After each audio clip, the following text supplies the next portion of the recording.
हर शहर गांव में बिजली आई हो या ना आई हो, लेकिन इस बात की चर्चा हर जगह शुरू हो चुकी है कि हमारे देश में एलॉन मस्क की टेस्ला गाड़ी पधार चुकी है।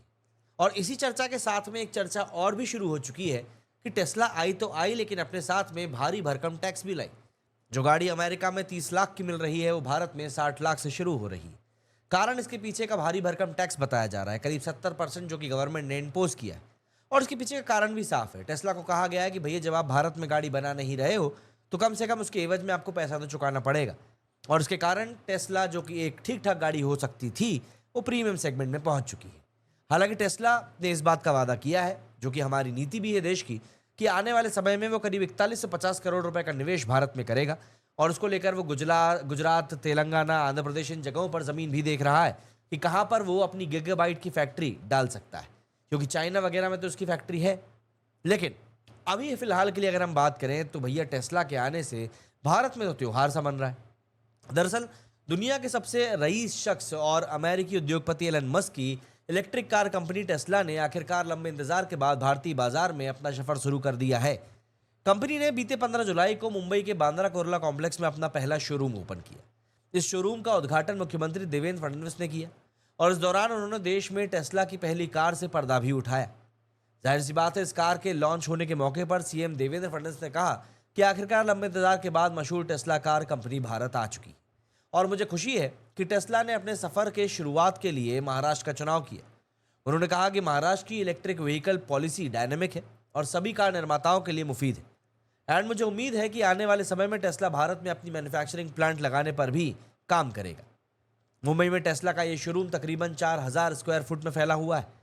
जब इसकी शुरुआत हुई तो इसे देखने वालों की भारी भीड़ भी इकट्ठा हो गई, जैसा कि अमूमन भारत में जेसीबी की खुदाई देखने के लिए भी हो जाती।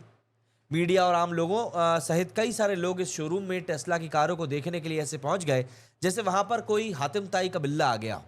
पर जाहिर सी बात है, लोग सिर्फ देख ही सकते थे, क्योंकि खरीदने के लिए उनकी पहुंच काफ़ी दूर हो चुकी थी, क्योंकि टैक्स इतना लग गया था।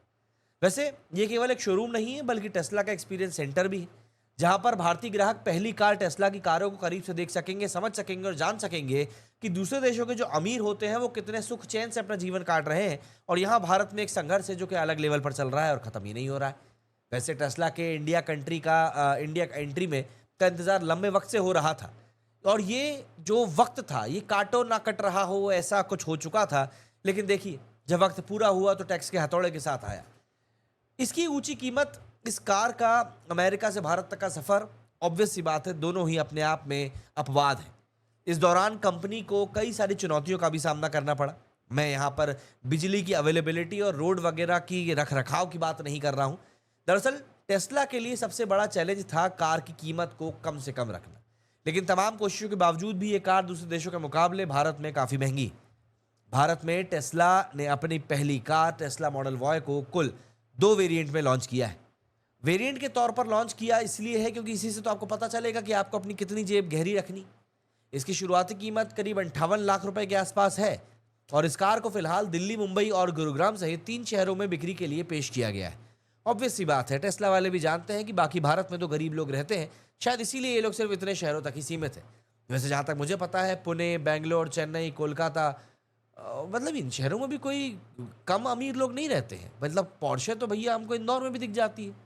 खैर, मुंबई और गुरुग्राम सहित 3 शहरों में बिक्री के लिए पेश किया गया इस कार को, जाहिर सी बात है, वहाँ के लोग बढ़ चढ़ कर दिखाएंगे, और आगे चलकर इसे अन्य शहरों में भी लॉन्च किया जाएगा, जब तक कि इनको पता ना चल जाए कि वहाँ पर अमीर लोग हैं कि नहीं। खैर, मुंबई के बाद टेस्ला अपना अगला शोरूम देश की राजधानी दिल्ली में शुरू करेगी। हालांकि इस समय मुंबई के मुकाबले दिल्ली में टेस्ला की कीमत थोड़ी कम है। वहाँ गुरुग्राम में इसकी कीमत सबसे ज़्यादा है। दिल्ली में इसके base variant stealth grey colour की ऑन रोड कीमत करीब 61 लाख करीब है, और मुंबई में ये करीब इससे 1000 रुपये महंगी हो जाती है। वहीं गुरुग्राम में ये करीब 70,000 रुपये महंगी हो जाती है। इसके अलावा अगर दिल्ली की बात करें तो टेस्ला मॉडल वाई की एक शोरूम कीमत यहाँ पर 59.89 लाख है, यहाँ से शुरू होती है। वहीं इसकी ऑन रोड कीमत करीब 61.6 के आसपास पहुँचती है। सबसे बड़ी बात तो यह है कि इसमें 2,92,000 रुपये जीएसटी है, करीब 60,000 रुपये टीसीएस है, एडमिनिस्ट्रेशन एंड सर्विसेज टैक्स के तौर पर भी यहाँ से 50,000 रुपये है। इसके अलावा एस्टिमेटेड रोड टैक्स करीब 7,000 रुपये है, और फास्टैग के लिए 800 रुपये शामिल है। अगर आप कोई अन्य बॉडी कलर या फिर इंटीरियर कलर का चुनाव करते हैं तो ये कीमत फिर बदल जाएगी। मतलब रंग के हिसाब से यहाँ पर भी कीमत बदल जाती है, लेकिन यहाँ पर आप इसको रंग भेद नहीं कह सकते, क्योंकि ये गाड़ियां हैं, इंसान नहीं। वैसे टेस्ला मॉडल वाई के बेस मॉडल को कंपनी ने रियल व्हील ड्राइव के नाम से पेश किया है और हायर वेरिएंट को long range real wheel drive के नाम से पेश किया है। इन दोनों वेरिएंट्स में बैटरी पैक और ड्राइविंग रेंज का बहुत बड़ा फर्क है। इसका RWD वेरिएंट सिंगल चार्ज में 500 किलोमीटर चलता है और लॉन्ग रेंज वाला 620 किलोमीटर चलता है। मतलब ये कि अगर आपके पॉइंट ए से पॉइंट बी के बीच में अगर आपको कोई चार्जिंग स्टेशन नहीं मिला तो आप ये समझ लीजिए कि आप नप जाएंगे। वैसे ये कार कुल 6 एक्सटीरियर और 2 इंटीरियर कलर कॉम्बिनेशंस के साथ में आती है। स्टेल्थ ग्रे को छोड़कर इस कार को हर कलर वेरिएंट के लिए ग्राहकों को ऊंची कीमत चुकानी पड़ेगी, जो कि सबसे कम है पर्ल वाइट के लिए करीब 95,000 रुपीज़ से लेकर सबसे ज़्यादा अल्ट्रा रेड के लिए करीब 1.85 लाख रुपीज़ आपको एक्स्ट्रा देने पड़ेंगे।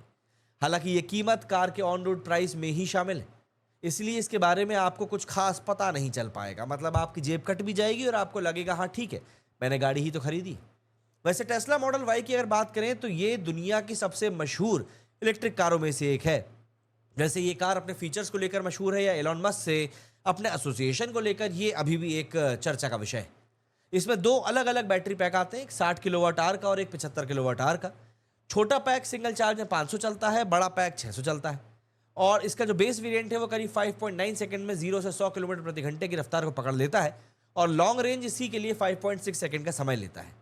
इसकी टॉप स्पीड 200 किलोमीटर प्रति घंटा है। पर फिर सवाल वही आ जाता है कि ऐसा कौन सा रोड आप ढूंढोगे जहां पर कि गाड़ी को आप इतना तेज भगाओगे। दिल्ली में सड़कें अच्छी हैं तो गाड़ियां इतनी हैं कि आप तेज नहीं भगा सकते। गुरुग्राम में सड़कें हो सकता है अच्छी हो, लेकिन बारिश में आपको आपकी गाड़ी को नाव भी बनाना पड़ेगा, क्योंकि यहाँ पे हमने BMW को भी डूबते हुए देखा है। रही बात मुंबई की, तो मुंबई में अगर आप गाड़ी चलाने का आनंद लेना चाहते हैं तो फिर आपको शायद किसी आसपास के हिल स्टेशन का रुख करना पड़ेगा, क्योंकि मुंबई में अगर आप गाड़ी चलाने निकलेंगे तो यकीन मानिए ऑटो ड्राइवर वाले ही आपको ओवरटेक कर जाएंगे। वैसे इस कार में नया aerodynamic refresh design, rear light bar, नया फ्रंट रियर लुक और सस्पेंशन अपडेट भी दिया गया है, जिससे कि वाइब्रेशंस कम हो जाएंगे।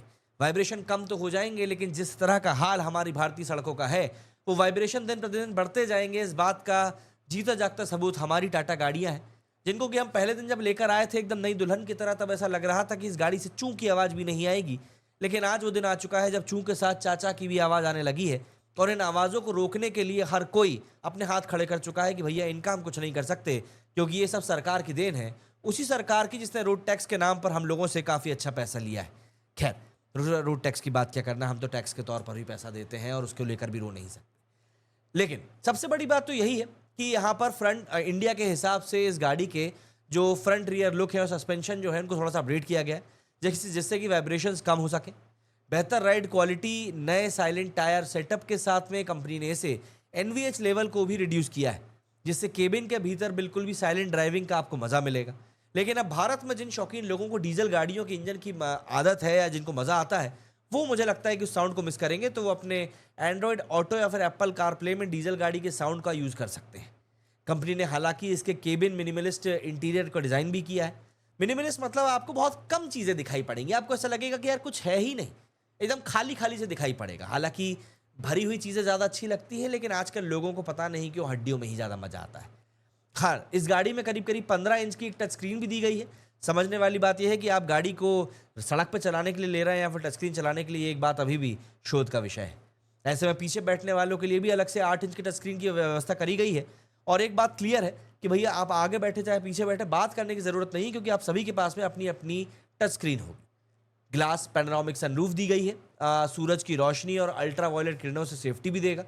सभी सीटें हीटेड और इलेक्ट्रॉनिकली एडजस्टेबल हैं और केबिन में ड्यूअल जोन क्लाइमेट कंट्रोल और हीटेड स्टीयरिंग व्हील की भी यहाँ पर अवेलेबिलिटी दी गई है।